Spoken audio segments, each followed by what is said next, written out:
Kemudian berikutnya lagi, ini juga ada yang penting, jangan pamer, tapi juga jangan mundur karena dikira pamer. Ini termasuk poin penting ini. Ini diambil dari nasihatnya salah seorang salafus saleh, yaitu Al-Fudail Ibnu Iyad rahimahullahu taala. Beliau mengatakan, tarkul amal min ajlin nas riya, wal amal min ajlin nas syirik, wal ikhlas an yu'afiyaqallahu minhuma. Meninggalkan amal karena manusia itu adalah riya. Beramal karena manusia itu adalah syirik. Dan ikhlas itu adalah Allah menyelamatkan kamu dari keduanya. Nah, ini penting ini. Jangan sampai gara-gara kita bahas masalah ikhlas, akhirnya kita tidak jadi beramal. Wedi apa? Wedi enggak ikhlas, wedi riya enggak jadi amal, enggak. Itu adalah riya. Intinya adalah karena penilaian manusia. Wis contoh paling gampang. Contoh paling gampang itu mungkin Jumatan aja. Antum datang di shaf awal Jumatan.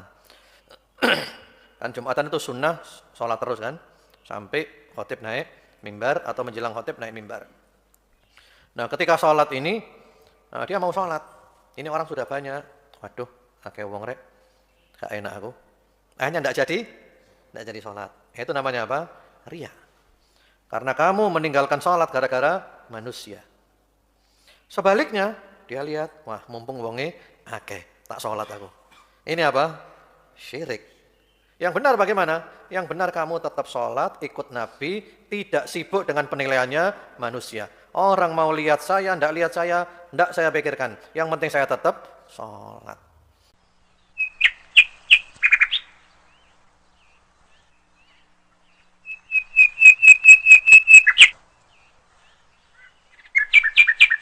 Ma'asyiral muslimin wal muslimat, bapak-bapak, ibu-ibu, saudara-saudari sekalian, ikhwan wa akhwatillah, barakallahu fikum.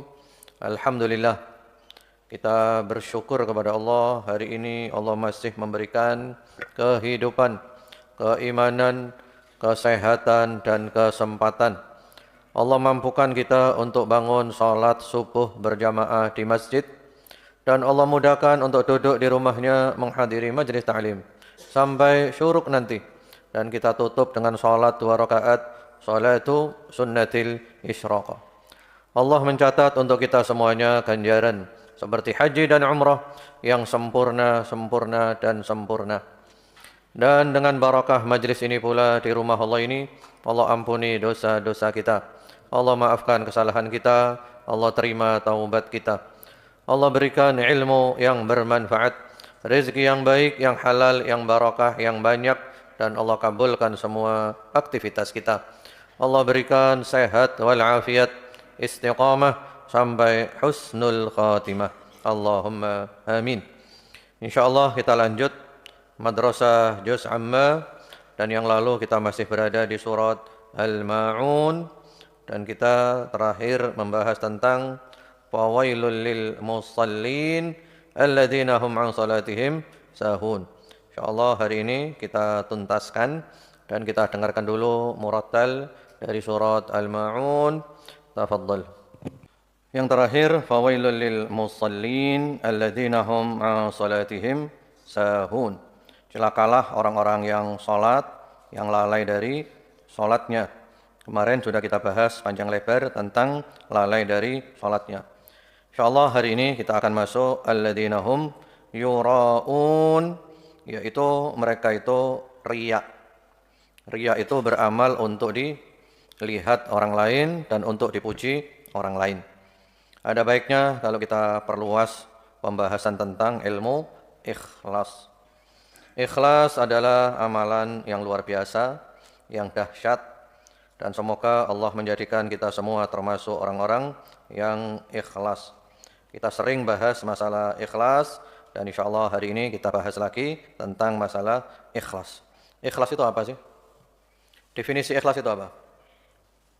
Ikhlas itu secara bahasa adalah tasfiyatus syai' wa tanqiyatuhu, membersihkan dan memurnikan sesuatu. Membersihkan dan memurnikan sesuatu. Para ulama memberi contoh seperti madu. Madu itu kan mula-mula ada malamnya. Ya, namanya malam itu kan. syama' ya. Nah, kemudian madu itu diperes, disaring sampai benar-benar keluar murni madu, bersih daripada yang selain madu. Itulah namanya ikhlas. Kemudian secara syar'i definisi ikhlas itu banyak sekali, tapi intinya ada 3. Kalau kita beramal ada 3 ini, insya Allah kita termasuk orang ikhlas. Yaitu pertama-tama mahabbatullah. Saya beramal karena saya cinta Allah. Yang kedua, ar-raja. Saya beramal karena mengharapkan ridhonya Allah dan cintanya dan surganya Allah. Ridhonya Allah dan surganya Allah. Kemudian yang ketiga, al-khauf. Yaitu saya beramal karena takut murkanya Allah dan nerakanya Allah. Dan kita harus selalu menyertakan 3 ini di dalam semua amal kita. Al-hub, war-raja, wal-khauf. Cinta, harapan, dan takut. Dan itulah ahlus sunnah wal jamaah. Tidak ada niat-niat lain, tidak ada tendensi lain, bukan karena makhluk, bukan ingin dipuji, bukan ingin mendapatkan materi duniawi, dan niat-niat lainnya. Jadi 3. Saya beramal karena cinta Allah. Saya beramal karena mengharapkan ridhonya Allah dan surganya Allah. Saya beramal karena takut murkanya Allah dan nerakanya Allah. Kemudian ikhlas itu dahsyat. Contoh tentang ikhlas itu, antum pergi ke Dubai. Kemudian antum ke Burj Khalifa, gedung yang pencakar langit. Dan antum dapat di kamar lantai paling atas. Itu lantai berapa itu? Kalau nggak salah tingginya itu 1,5 kilo. Antum dapat di lantai atas. Pada suatu hari listriknya mati, sehingga antum terpaksa naik manual, naik tangga sampai ke lantai paling atas. Entah berapa hari untuk menempuh lantai paling atas, karena pakai tangga. Sampai di lantai paling atas, ternyata antum lupa kuncinya ketinggalan di bawah. Yang terjadi apa? Yang terjadi ya antum capek, payah, tapi nggak ada hasilnya, sia-sia. Itulah contoh orang yang tidak ikhlas. Capek, payah, nggak ada hasilnya. Bahkan bukan hanya berhenti di situ, dia termasuk orang yang pertama dibakar di neraka. Orang nggak ikhlas itu yang pertama dibakar di neraka. Bukan sekedar amalnya nggak diterima, tapi dia adalah orang yang pertama dibakar di neraka. Kemudian contoh orang tidak ikhlas itu adalah musafir. Antum berangkat haji. Ya, berangkat haji, tapi antum bawa bekal pasir. Jadi kopernya isinya apa? Pasir. Berat apa enggak? Berat apa enggak pasir itu? Pasir itu berat. Antum ngangkat pasir itu berat. Berat pakai banget. Sudah berat, capek. Ketika antum butuh, ketika antum lapar, antum haus, antum butuh bekal. Antum buka kopernya, isinya adalah pasir. Capek, payah, sia-sia. Tidak ada faedahnya. Itulah contoh orang yang tidak ikhlas. Karena itu ilmu ikhlas ini perlu selalu diulang-ulang kajiannya. Sampai-sampai ada seorang ulama, Al-Imam Abdullah bin Abi Hamzah, sebagaimana disebutkan di dalam Al-Madkhal karya Ibnul Hajj Al-Abdari, beliau mengatakan, wadittu annahu law kana minal fuqaha man laysa lahu syughlun illa an yu'alliman nas maqasidahum fi a'malihim. Dan seterusnya. Jadi kata beliau, saya itu berharap ada ulama yang tidak punya kerjaan apapun selain duduk ngajar ilmu ikhlas. Jadi saya berharap ada ulama, tidak ada kerjaan lain, tidak ada ngajar lain, wis pokok duduk tiap waktu ngajar ilmu ikhlas. Hatam diulangi lagi, hatam diulangi lagi, hatam diulangi lagi, nggak ngajar yang lainnya, fokus ngajar ilmu ikhlas saja. Karena apa? Karena kita perlu selalu diingatkan tentang masalah ikhlas. Kebanyakan orang gagal karena masalah ikhlas. Sehingga perlu ada ulama yang duduk khusus ngajar ilmu ikhlas. Kemudian Al-Imam Al-Baihaqi rahimahullah ta'ala di dalam Syu'abul Iman membawakan kata-kata seorang ulama besar, Al-Junaid, yang wafat tahun 297 Hijriah. Ulama abad ketiga Hijriah, Al-Junaid. Ini beliau bicara tentang ikhlas ya. Kata Al-Junaid, "Lau anna 'abdan ata biftiqari Adam." Seandainya ada seorang hamba yang datang dengan pengharapan penuh seperti Nabi Adam. Ya, dia datang kepada Allah dengan pengharapan penuh seperti Nabi Adam, mengharap, butuh kayak Nabi Adam. Wa zuhdi Isa, dan dia mengamalkan kezuhudan seperti Nabi Isa, meniru zuhudnya Nabi Isa. Wa juhdi Ayyub, dan kesungguhan seperti Nabi Ayyub atau kesabaran Nabi Ayyub. Dia niru sabarnya Nabi Ayyub. Wa ta'ati Yahya, dan ketaatan seperti Nabi Yahya, yang taat mutlak kayak Nabi Yahya. Wa istiqamati Idris, dan keistiqomahan seperti Nabi Idris. Wa wuddi Al-Khalil, dan kecintaan seperti Al-Khalil, yaitu Nabi Ibrahim alaihi salam. Wa khuluqil Habib sallallahu alaihi wasallam, dan dia datang kepada Allah dengan akhlak yang mulia seperti akhlaknya Al-Habib, yaitu Rasulullah Muhammad sallallahu alaihi wasallam. Jadi niru Nabi siapa aja tadi? Niru Nabi Adam, Nabi Isa, Nabi Ayyub, Nabi Yahya, Nabi Idris, Nabi Ibrahim, dan Nabi Muhammad sallallahu alaihi wasallam. Wa kana fi qalbihi dzarrah li ghairillah falaysa lillahi fihi hajah. Namun di dalam hatinya terdapat sebesar dzarrah, sebesar atom kecenderungan kepada selain Allah, maka Allah sama sekali tidak butuh sama dia. Niru Nabi kabeh, tapi ono apa? Di atine ono gak ikhlas. Gak ikhlas cilik, sekecil atom. Maka Allah tidak butuh. Gusti Allah gak butuh. Karena Allah itu mintanya berapa? 100% untuk Allah. 99,99 untuk Allah. 0,001% untuk selain Allah. Allah gak mau nerima. Allah itu maunya nerima 100% untuk Allah. Dan itu ikhlas itu tidak gampang. Dan itu ayat-ayatnya, hadisnya banyak ya. Wa ma umiru illa liya'budullaha mukhlishina lahuddina hunafa. Qul inni umirtu an a'budallaha mukhlishan lahuddin fa'budillaha mukhlishan lahuddin ala lillahi dinul khalis, dan seterusnya. Ayatnya banyak. Kemudian juga Nabi bersabda, innallaha la yaqbalu minal amal illa ma kana khalisan wa batughiya bihi wajhuh. Sesungguhnya Allah tidak menerima amalan kecuali yang ikhlas dan hanya mengharapkan wajahnya Allah. Kemudian juga yang paling kita takutkan itu surat Al-Furqan 23. Ya, Al-Furqan 23. Ini perlu selalu kita renungkan dan semoga kita tidak termasuk di dalamnya. Ini ayat Medeni Pol. Surat apa? Al-Furqan ayat berapa? 23. Wa qadimna ila ma 'amilu min 'amalin faja'alnahu haba'am mathura. Hari kiamat kami hadapkan amal-amal mereka, lalu kami jadikan amal itu seperti debu yang bertebaran. Itu diterangkan oleh Al-Imam Ibnul Qayyim rahimahullah ta'ala di dalam Madarijus Salikin, yaitu amal yang tidak ikhlas dan tidak sesuai dengan ajarannya Nabi Muhammad sallallahu alaihi wasallam. Dia capek beramal, dia merasa amalnya banyak, sholatnya, puasanya, ininya, itunya. Ternyata kiamat seperti apa? Seperti debu yang bertebaran. Mungkin dia tidak ikhlas, mungkin amalannya menyelisihi ajarannya Nabi Muhammad sallallahu alaihi wasallam. Karena syaratnya amal itu dua. Yang pertama la ilaha illallah, ikhlas. Yang kedua Muhammadur Rasulullah, sesuai dengan ajarannya Nabi Muhammad sallallahu alaihi wasallam. Kemudian di dalam hadis riwayat Imam Muslim rahmatullah alaih, hadis qudsi, Allah berfirman, ana aghna syuraka 'anis syirik. Man 'amila 'amalan asyraka ma'iya fihi ghairi taraktuhu wa syirkah. Aku adalah zat yang paling tidak membutuhkan sekutu. Jadi Allah bilang, aku tidak mau disekutukan. Orang yang melakukan satu amalan, di dalam amalan itu dia menyekutukan aku dengan yang selain aku, maka aku tinggalkan dia dengan sekutu itu. 99% untuk Allah, satu untuk selain Allah, Allah tidak mau. Wis, pengen kayak nawang itu, saya tidak mau. Ya, Allah hanya mau 100% buat Allah. Allahu Akbar. Sulit apa enggak? Nanti kita bahas betapa sulitnya. Ada sebuah hadis yang dahsyat luar biasa.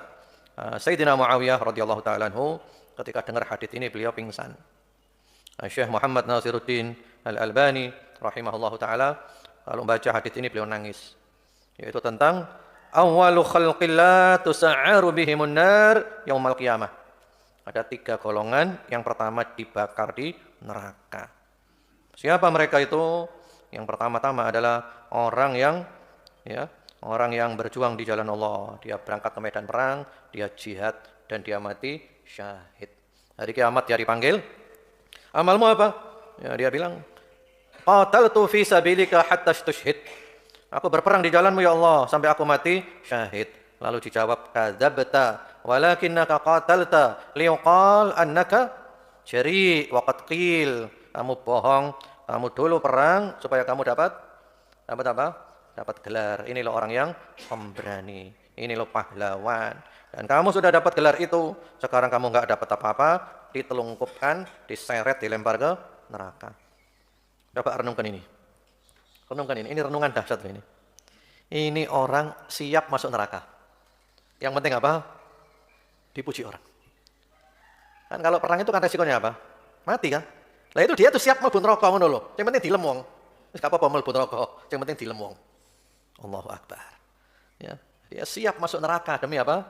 Demi kalau saya mati orang-orang bilang saya adalah pahlawan, saya adalah pemberani.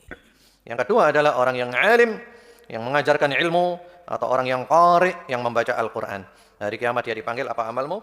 Ya, dia bilang, aku mengajarkan ilmu, belajar mengajar karena engkau. Aku membaca Al-Quran karena engkau. Lalu jawab, kadzabta, kamu bohong. Kamu dulu belajar, kamu dulu ngajar, supaya kamu dapat gelar ini adalah orang alim. Dan kamu dulu membaca Al-Quran, supaya kamu dapat gelar ini adalah qari. Dan kamu sudah dapat semua gelar itu. Dan sekarang kamu tidak dapat apa-apa. Ditelungkupkan, diseret, dilempar ke neraka. Yang ketiga adalah orang yang dermawan. Yang punya uang, suka nyumbang sana, nyumbang sini. Hari kiamat dia panggil, apa amalmu? Dia bilang, tasaddaqtu fika. Aku bersedekah karena engkau ya Allah. Aku membantu orang dan seterusnya. Lalu Allah jawab, kadzabta, kamu bohong. Walakinnaka tasaddaqta liqal annaka jawad. Kamu dulu bersedekah supaya kamu dapat gelar ini adalah orang yang dermawan. Dan kamu sudah dapat gelar itu. Sekarang kamu enggak dapat apa-apa. Ditelungkupkan, diseret ke neraka. Allahu Akbar. Luar biasa. Ya, ini semuanya amalnya kelihatannya keren kan? Kelihatannya keren kan? Ya, berjuang di jalan Allah. Wah, keren, pakai banget.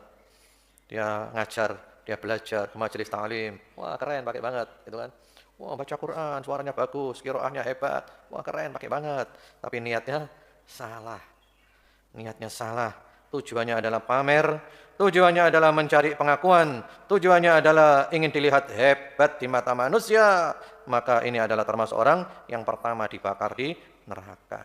Nas'alullah as-salamah wal afiyah. Semoga Allah menyelamatkan kita semuanya. Kemudian Rasulullah Muhammad sallallahu alaihi wasallam juga menyebutkan di dalam hadis, dan ini berhubungan dengan majelis ta'lim, berhubungan dengan pengajian. Itu hadis riwayat Imam Ahmad, Abu Dawud dan yang lainnya dengan sanad yang sahih. Melalui jalan sahabat Abu Hurairah radhiyallahu taala anhu, qala Rasulullah sallallahu alaihi wasallam. Beliau bersabda, "Man ta'allama al-ilma liyubahiya bihil ulama." Barang siapa yang belajar agama, menuntut ilmu untuk menyombongkan diri di hadapan para ulama. Ini niat belajar yang salah, yang nomor satu. Jadi dia belajar supaya dia itu dianggap apa? Selevel dengan ulama. Gak kalah ambil ulama. Tujuannya itu. Jadi tujuannya apa? Supaya dia itu dianggap selevel dengan ulama. Jadi ya gak kalah ambil ulama. Yang kedua, au yasrifa bihi au yumariya bihi sufaha, atau membantah orang-orang bodoh. Yang kedua, tujuannya adalah untuk membantah orang-orang bodoh. Cek ketok apa? Cek ketok pinter. Cek wong bodoh iku iso diakali. Ngakali wong bodoh. Kemudian au yasrifa bihi wujuhan nas ilai, atau untuk menarik perhatian manusia kepadanya, ya supaya dia diperhatikan orang. Wah, pintar, Masya Allah, luar biasa. Kata Rasulullah sallallahu alaihi wasallam, adkhalahu Allahu jahannam, maka Allah akan memasukkannya ke dalam neraka jahannam. Ini niat-niat yang salah dalam mencari ilmu. Yang pertama tadi apa? Belajar untuk menyombongkan diri di hadapan para ulama.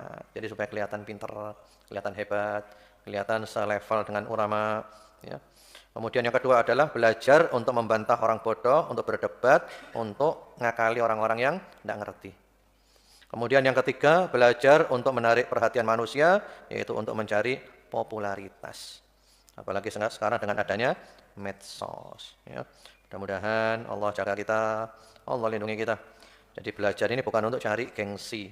Belajar itu bukan untuk meninggi-ninggikan diri kita, bukan untuk ngalahkan orang lain, bukan untuk jadi pusat perhatian.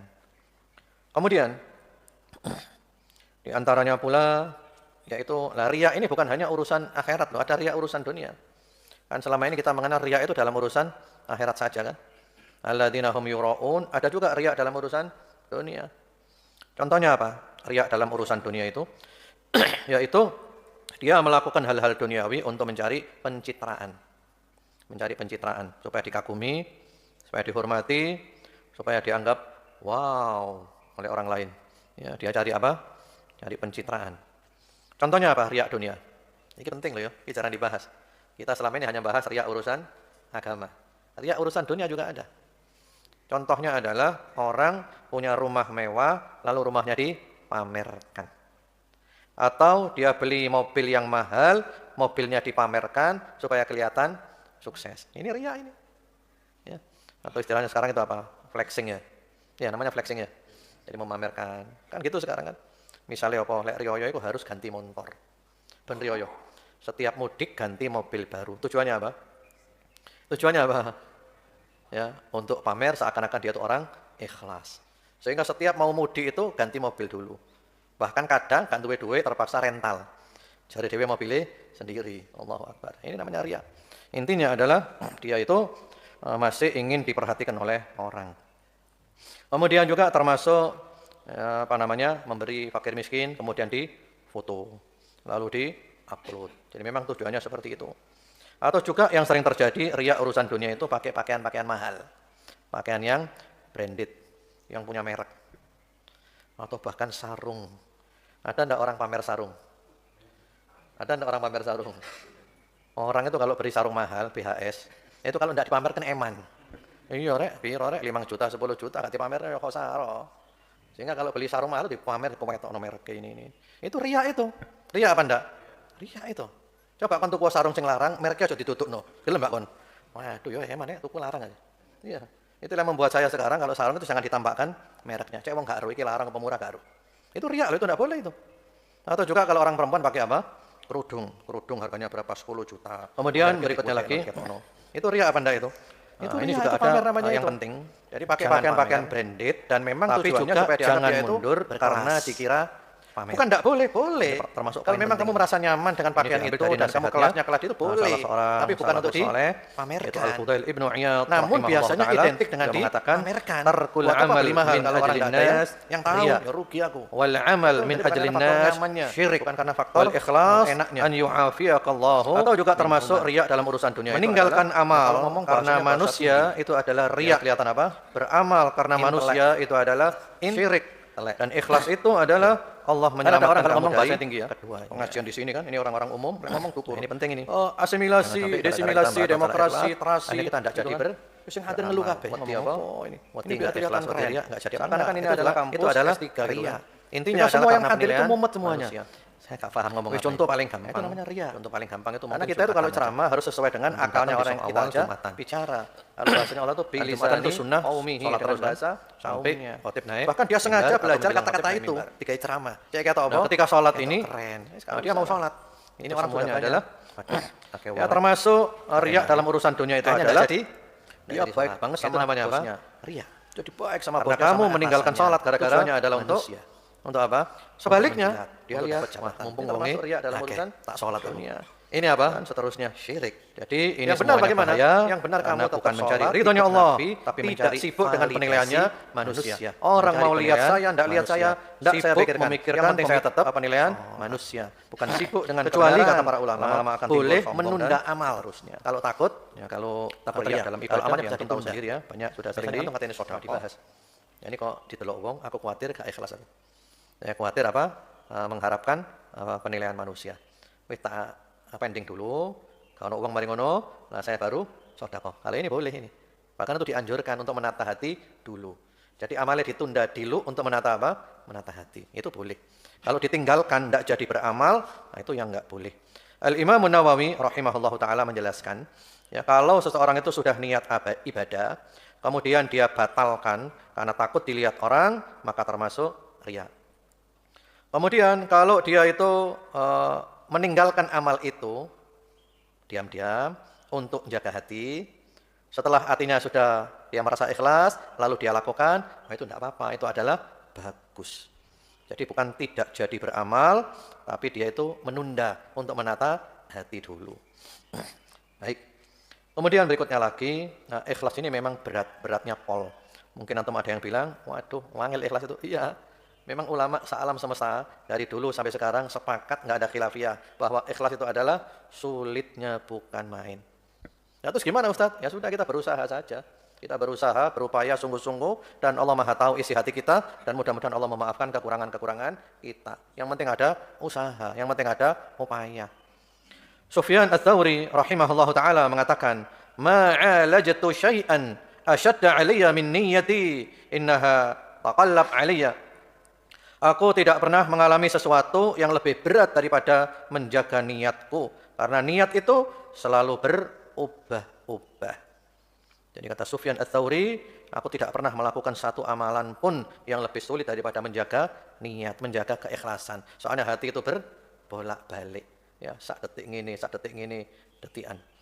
Kemudian Yusuf bin Al-Husain Ar-Razi rahimahullahu taala mengatakan, "A'azzu syai'in fid dunya al-ikhlas, wa kam ajtahidu fi isqatir riya' an qalbi, fa ka'annahu yanbutu ala launin akhar." Hal yang paling langka di dunia ini adalah ikhlas. Aku sudah berusaha mengusir riya, berusaha maksimal ngusir riya, ngusir pamer dari hatiku. Ternyata riya itu tumbuh dalam bentuk yang lain. Ya, langka. Saya sudah ngusir riya, sudah berhasil saya usir, tumbuh lagi di sini bentuknya lain. Saya usir, tumbuh lagi di sini bentuknya lain. Waduh, luar biasa. Kemudian juga Sahal bin Abdillah At-Tustari. Beliau pernah ditanya, "Ayyu syai'in asyaddu 'ala an-nafs?" Apa hal yang paling berat bagi jiwa atau bagi nafsu? Sing paling wangel iku apa? Kata beliau, al-ikhlas li'annahu laisa laha fihi nasib. Yang paling berat adalah ikhlas karena jiwa atau nafsu enggak dapat bagian. Jadi ikhlas itu harus siap tidak apa? Siap tidak apa?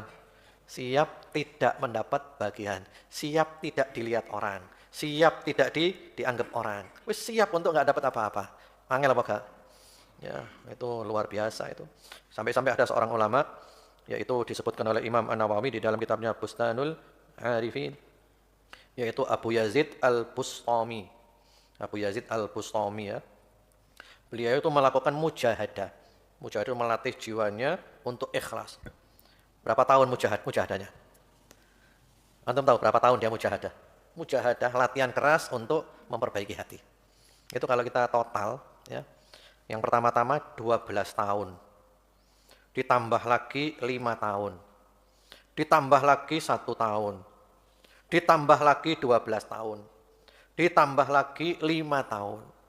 Itu total mujahadahnya itu 35 tahun. Jadi kudu saulan rongulan, kudu petang puluh dino. Berapa tahun mujahadahnya? 35 tahun. Latihan berseni hati. Setelah latihan 35 tahun itu, baru oleh Allah dibuka. Dibukanya apa? Dibukanya itu kata beliau, bahwasanya aku melihat semua makhluk ini adalah orang mati. Jadi kesimpulannya, menungso kabeh padha karo wong mati, lalu aku pun sholat jenazah. Artinya aku sudah tidak lagi nganggap makhluk, sudah aku keluarkan dari hati. Jadi menunjukkan, ya, jadi beliau sudah latihan 12 tahun, sik muncul liani, latihan maneh. Jadi ditutup kene, muncul di kene, tutup kene, muncul kene, tutup kene, muncul kene. Itulah latihannya ulama untuk menggapai ikhlas, dan semoga kita bisa menjadi orang yang ikhlas. Karena itu diantara doanya Nabi paling banyak apa? Ya muqallibal qulub, tsabbit qalbi ala dinik. Wahai Allah yang membolak-balikkan hati, tetapkan hatiku di atas agamamu. Ya muqallibal qulub, tsabbit qalbi ala dinik. Karena hati seperti apa? Seperti air yang mendidih, atau seperti ya kapas atau daun yang kena angin di tengah padang pasir. Karena itu kita perlu banyak-banyak membaca doa, ya muqallibal qulub, tsabbit qalbi ala dinik. Wahai Allah yang membolak-balikkan hati, tetapkan hatiku di atas agamamu. Al-Imam Ahmad bin Hanbal rahimahullah ta'ala itu juga punya doa yang luar biasa. Imam Ahmad selalu membaca qomat kamit. Ya, doanya Imam Ahmad apa? Allahumma amitni alal islami was sunnah. Allahumma amitni alal islami was sunnah. Ya Allah, matikan aku di atas Islam dan sunnah. Demikian, itu aja dulu. Berarti kita kurang 1 kali pertemuan. Semoga bermanfaat. Wallahu a'lam bishawab. Mari kita baca surat Al-Ma'un dan kita tutup dengan doa kepada Allah Subhanahu wa taala. A'udzu billahi minasyaitonir rajim. Bismillahirrahmanirrahim. Ara'aita alladhi yukadzibu bid-din? فذلك الذي يدع اليتيم ولا يحض على طعام المسكين فويل للمصلين الذين هم عن صلاتهم ساهون الذين هم يراءون ويمنعون الماعون بسم الله الرحمن الرحيم الحمد لله رب العالمين اللهم صل وسلم وبارك على حبيبنا سيدنا محمد وعلى آل سيدنا محمد ربنا اغفر لنا ولوالدينا وارحمهم كما ربونا صغارا اللهم ارحمنا بالقرآن واجعله لنا إماما ونورا وهدى ورحمة اللهم ذكرنا منه ما نسينا وعلمنا منه ما جاهلنا وارزقنا تلاوته آناء الليل وأطراف النهار واجعله لنا حجة يا رب العالمين اللهم اجعلنا من أصحاب القرآن اللهم اجعلنا من أهل القرآن العالمين به العاملين بما فيه الذين هم أهلك وخاصتك اللهم ارزقنا الصحة والعافية والثبات والاستقامة وحسن الخاتمة والفردوس الأعلى من الجنة بغير حساب ولا عذاب ربنا آتنا في الدنيا حسنة وفي الآخرة حسنة وقنا عذاب النار وصلى الله وسلم على سيدنا محمد وعلى آله والحمد لله رب العالمين اللهم آمين سبحانك اللهم وبحمدك أشهد أن لا إله إلا أنت أستغفرك وأتوب إليك والسلام عليكم ورحمة الله وبركاته